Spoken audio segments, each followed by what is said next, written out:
लाच देऊन मतं मिळवण्याचा प्रयत्न सुरू महाराष्ट्रात 1,500च्या लाचेला भुलणार नाही लाडकी बहीण योजनेवरून उद्धव ठाकरेंची टीका शिवसेनेचंही ठाकरेंच्या टीकेला उत्तर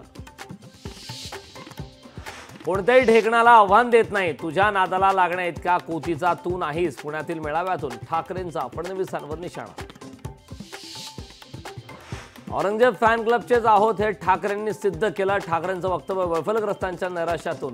ठाकरेंच्या टीकेला देवेंद्र फडणवीसांचं प्रत्युत्तर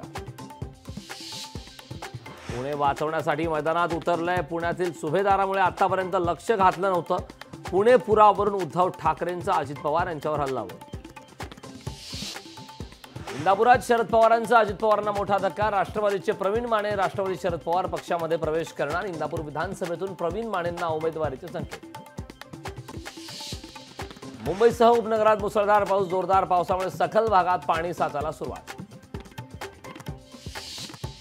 गुजरातच्या डांग भागात महापूर मुसळधार पावसामुळे अंबिका नदीला पूर अंबिका नदीच्या पुरात टेम्पो अडकला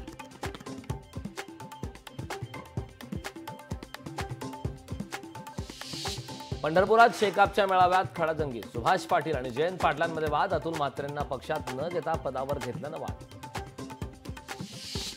गँगस्टर अबू सालेमवरील सुरक्षेचा लाखोंचा खर्च वाया कोर्टातील सुनावणी पुढे ढकलल्यानं सुरक्षेचा खर्च वाया